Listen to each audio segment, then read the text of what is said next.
harvest. The blackout came without warning. One moment, the city of Black Hollow buzzed with neon lights, humming street lamps, and glowing windows. The next, everything went dark. It wasn't just an outage, this was something else. Phones died instantly, batteries drained, even the stars above seemed to vanish into an abyss. It was as if the world itself had been swallowed. I was working the late shift at the Black Hollow Gazette when it happened. At first, we all assumed it was just a typical power grid failure, but then we noticed something strange. No headlights shone from passing cars. The emergency backup generators, brand new and tested just last month, refused to start. The entire newsroom sat in a cocoon of absolute blackness. Then came the first scream. It was distant, from somewhere out on the streets. At first, we thought it was just some drunk panicking. Then came another. And another. A chorus of terror rising from every direction. I grabbed my flashlight and ran outside. The beam barely cut through the suffocating darkness, its reach unnaturally short. Shadows seemed thicker, heavier, moving at the edges of my vision. The streets were empty, save for scattered belongings, shoes, purses, even a still-spinning bicycle wheel with no rider in sight.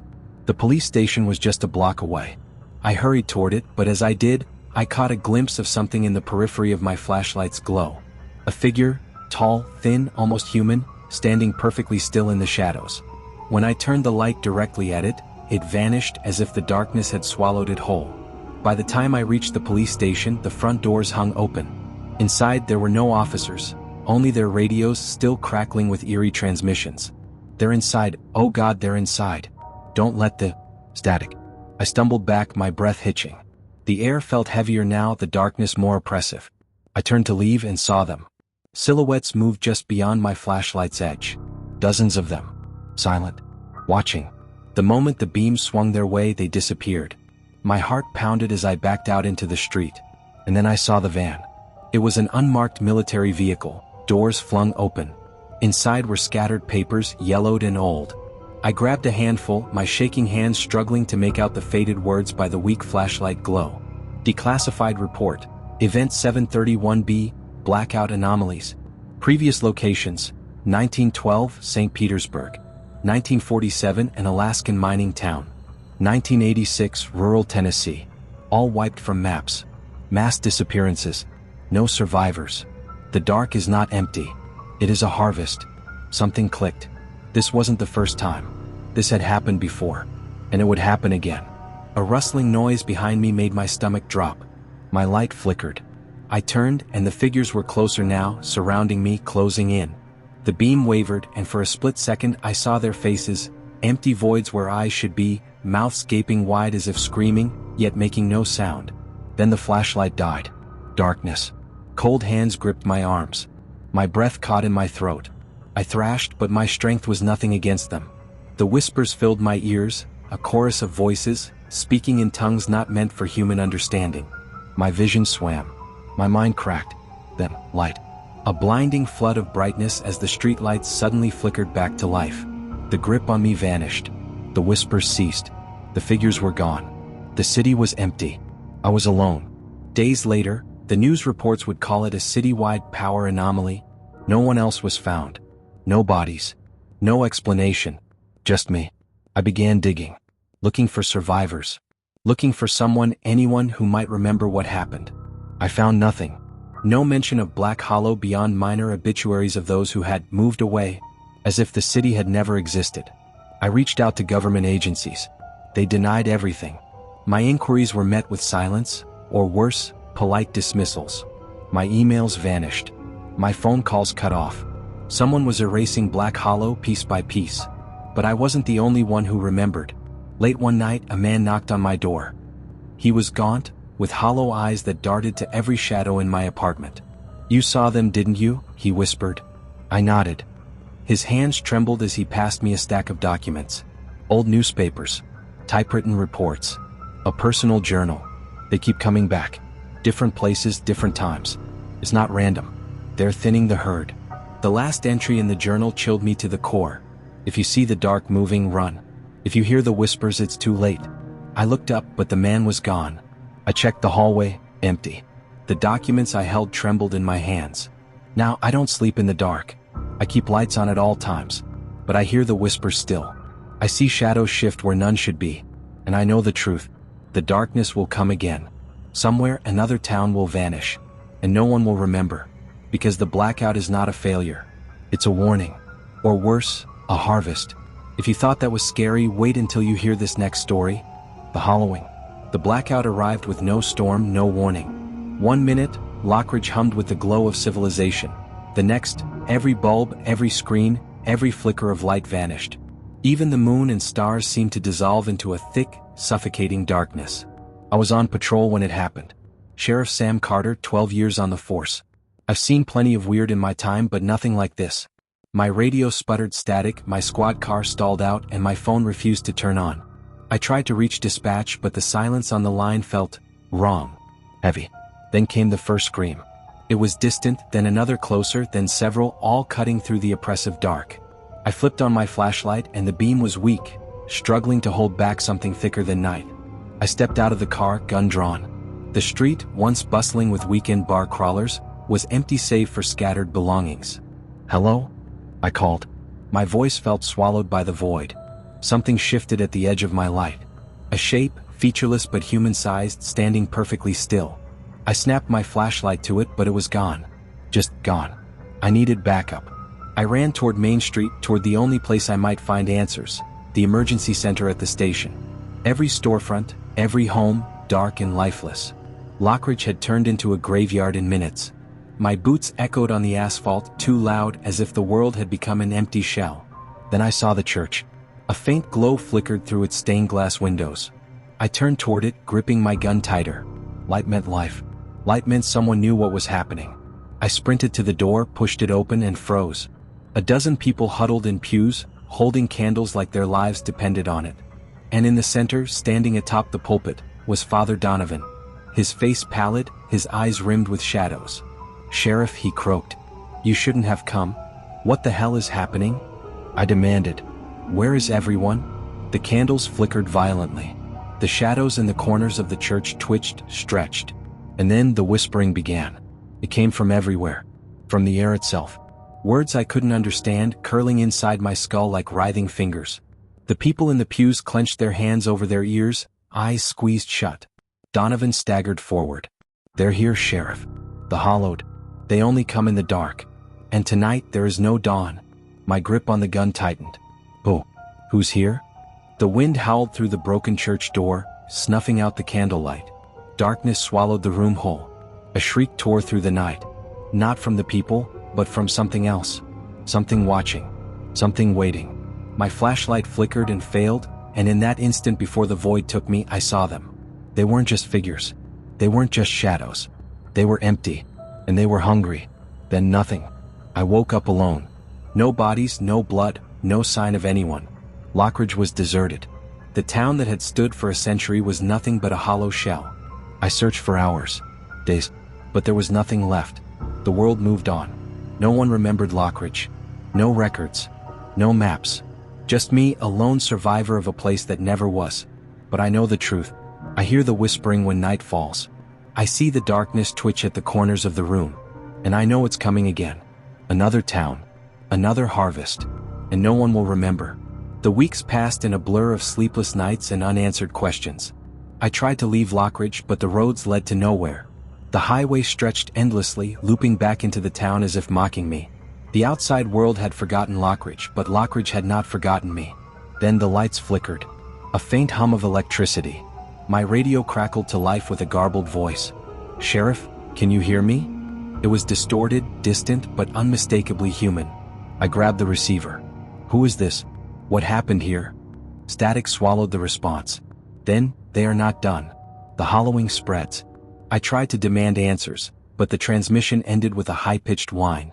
I slammed my fist against the dashboard in frustration. Something, or someone, was still out there. That night, the shadows lengthened. My flashlight barely pushed back the creeping dark.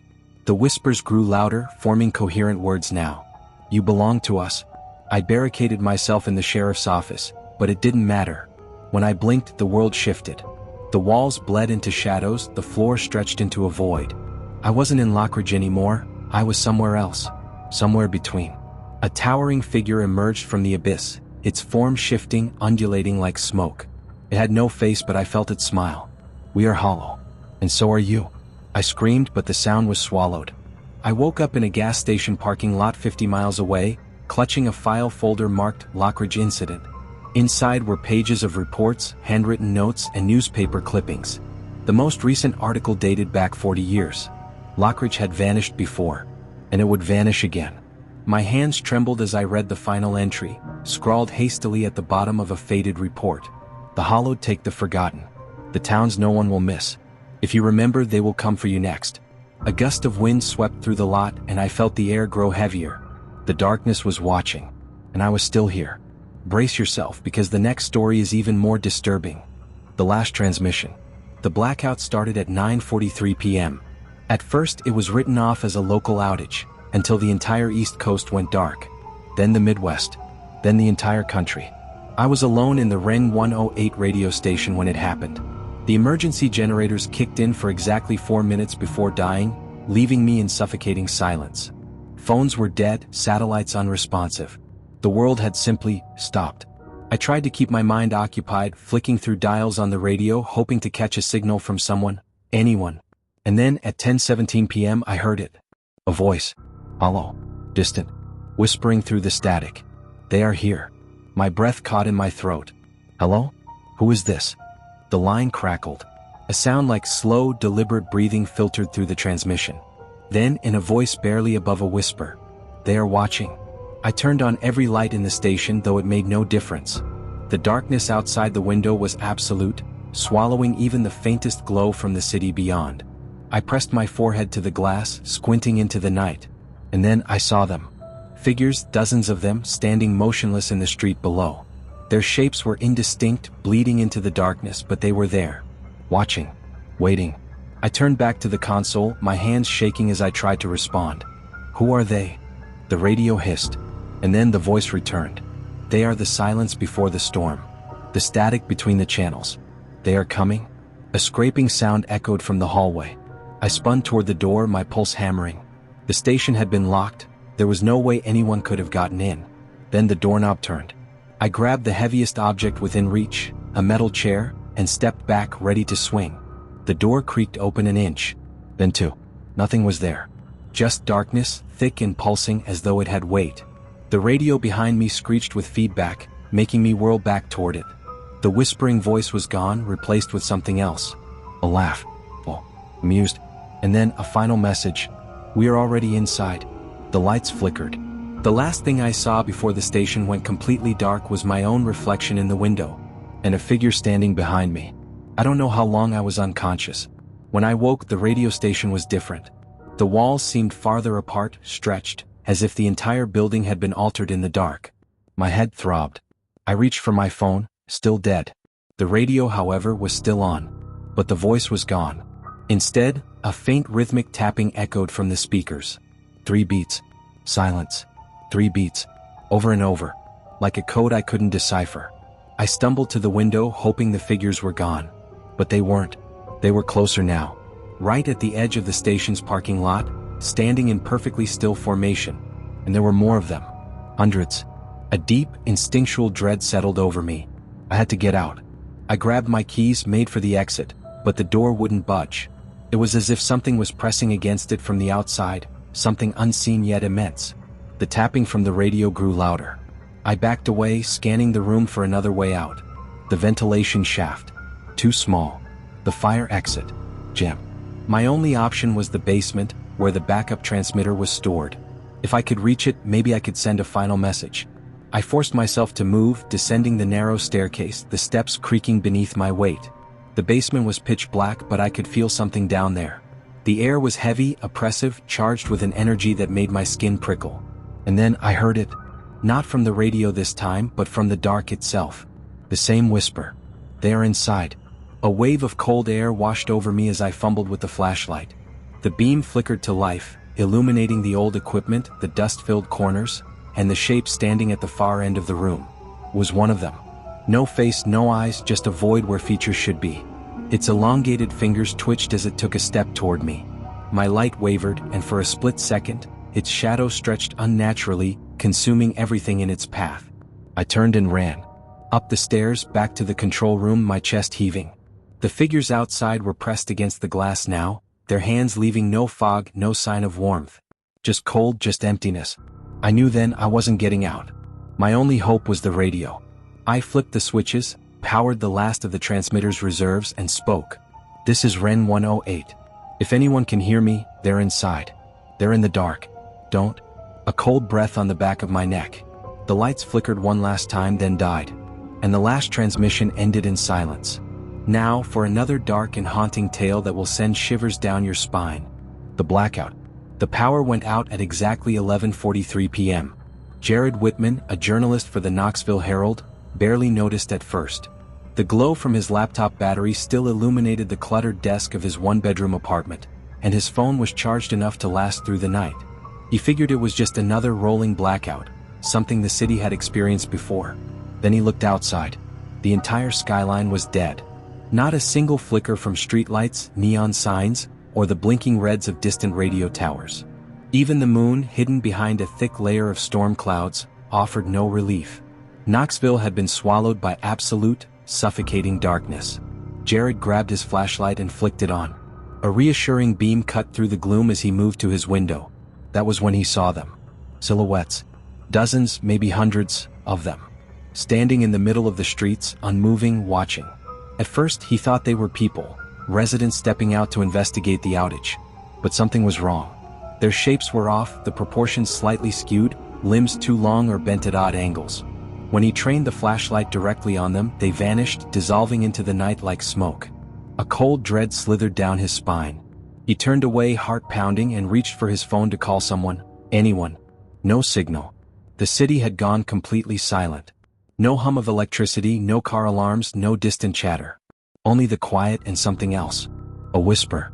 It came from behind him, low and breathy, just at the edge of perception. His name. He spun around, light shaking in his grip. The apartment was empty. But the whisper came again, closer this time. Jared. He bolted for the door, snatching his jacket and a spare flashlight from the table. The hallway outside was just as lifeless.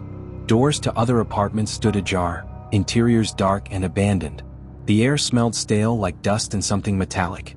The emergency exit sign at the end of the hall was out, nothing but a dead screen. Then from the stairwell, a sound. Scratching. Slow, deliberate.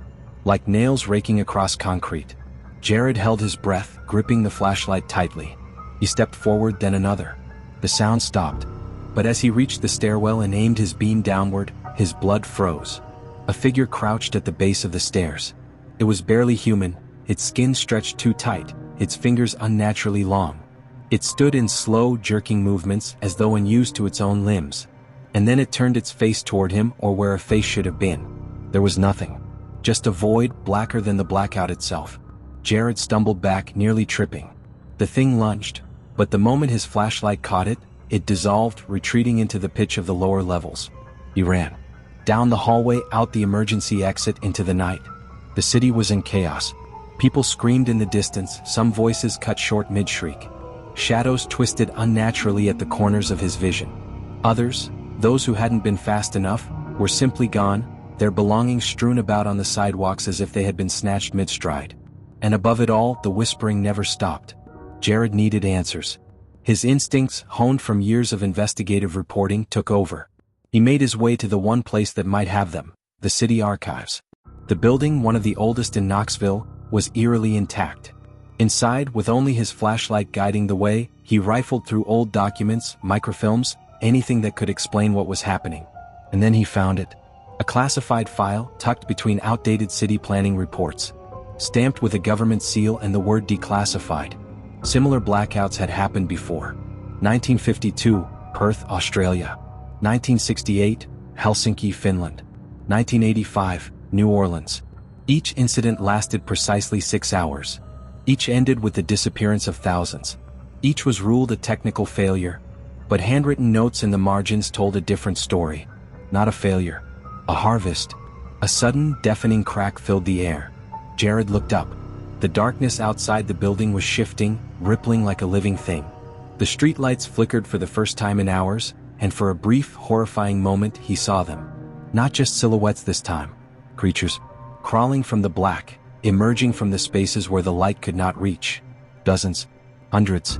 The whispers became a roar. Jared ran, documents clutched in his hands. He didn't know where he was going, only that he needed to stay in the light. If he could last until morning, maybe. A siren wailed in the distance. Then another. Then, like a wave, the power surged back, flooding the city with cold, artificial light. The darkness peeled away, taking the creatures with it. The screams stopped. By dawn, the city would be told it had been a simple failure of the grid. No explanations. No news coverage of the missing. Just silence. Jared sat on the curb, trembling. He still clutched the file in his hands, the words seared into his mind. Not a failure. A harvest. His phone buzzed. Service restored. A single news alert flashed on his screen. Breaking, unexplained blackout reported in Denver. Thousands missing. And beneath it, a whispering breath against his ear, even though he was alone. Jared. His breath hitched. The file in his lap trembled in his grasp as the last words at the bottom of the document revealed themselves under the flashlight's glare. Those who uncover the harvest do not escape it. The power flickered. Then silence. Now for another dark and haunting tale that will send shivers down your spine. Shadowed City. At first, the blackout was nothing more than an inconvenience. Samuel Price, an EMT in the city of Raleigh, had seen his fair share of power failures. The dispatcher's last words before the radio cut out were routine. Possible transformer failure, expect delays. His ambulance rolled to a stop in the middle of an intersection, the surrounding buildings swallowed by an impenetrable blackness. Not even emergency lights flickered in the distance. Then the screaming started. It came from multiple directions at once, high-pitched wails, guttural cries, the panicked shouting of those unseen in the void. Samuel flicked on the ambulance's spotlight, sweeping the beam across the buildings. The cries stopped abruptly. And that was worse. The city had fallen into an unnatural silence. The air felt thick, oppressive. His partner, Jordan, checked the radio again. Nothing. Not even static. A slow, gnawing dread crept up Samuel's spine. Then, in the periphery of his light, something moved. A figure stood at the edge of the beam, barely visible. It was unnervingly still, its head tilted at an unnatural angle. The moment Samuel tried to focus on it, the thing melted into the dark. He swallowed hard. "Jordan," he whispered. "We need to get out of here." Jordan didn't respond. Samuel turned. The driver's seat was empty. The door was still shut. A ragged breath hitched in his throat. He flicked his flashlight around, searching. Jordan was nowhere to be seen. The radio, silent. The city, lifeless. His partner was simply gone. Shaking, Samuel reached for his phone. No service. He was alone. Or so he thought. A whisper slithered through the darkness, impossibly close. "Samuel?" He turned, heart hammering. There was nothing. But something felt there, just outside the light's reach. Then his ambulance began to move. The engine was off, yet the vehicle was rolling, sliding backward into the black. Samuel lunged, gripping the door handle, but the moment his fingers touched it, a wave of nausea slammed into him. The world tilted. For a fleeting second he felt like he was falling. Then it stopped. The ambulance was gone. The entire block behind him was nothing but darkness. Consuming. Unrelenting. And something was stepping closer. The streetlights flickered just for a moment. In that brief flash he saw them. Dozens of figures. Featureless. Shifting. Staring. And then the light died again. He ran. Through the lifeless streets, past abandoned cars, past empty storefronts frozen in time. The city felt like a corpse, something long dead but refusing to decay. Ahead he spotted a gas station with a flickering generator. Safety. He burst through the door, gasping for breath. A man stood behind the counter, shotgun in hand. His eyes were wide, bloodshot, filled with the same terror Samuel felt clawing at his own mind. "You saw them, didn't you?" the man rasped. Samuel nodded, still breathless. The man exhaled shakily. "We have to keep the lights on." Another flicker. Another shadow moved outside. Samuel gripped his flashlight tighter. He didn't know if the lights would hold. He just knew that if they went out again, they wouldn't come back on. The generator rattled violently, struggling against whatever force sought to silence it. The gas station's dim fluorescent lights buzzed, flickering in and out of existence. Samuel took a step back, feeling his pulse hammer against his ribs. The man behind the counter, who had introduced himself as Miller, gestured sharply toward a supply closet. "Spare gas cans. We'll need them." Samuel hesitated. The door to the closet was ajar, a slice of inky black yawning behind it. Swallowing his fear, he edged toward it, flashlight gripped tight. The moment he stepped inside, the door slammed shut. Darkness. Samuel spun, banging against the door. Miller. No response. Only the silence. Then the whispering returned. Closer this time, crawling into his ears, slipping beneath his skin. Samuel, why are you hiding? A cold breath brushed his neck. He swung the flashlight wildly, catching a glimpse of something, long fingers retreating into the shadows, a face that wasn't a face at all, just the void staring back at him. Panic seized him. He kicked at the door, forcing it open. The gas station was different now. Dimmer. Quieter. The generator still groaned, but the lights had lost their battle, flickering on borrowed time. Miller was gone. Something thudded against the roof. Samuel ducked, pressing himself against the counter. Heavy footsteps crept across the ceiling, slow and deliberate. A distorted voice echoed from above. Don't run. A bulb shattered. Then another. The darkness coiled tighter around the station, swallowing aisles, creeping toward him. Samuel grabbed the shotgun Miller had left behind, his hands shaking as he fumbled with the safety. The final light flickered.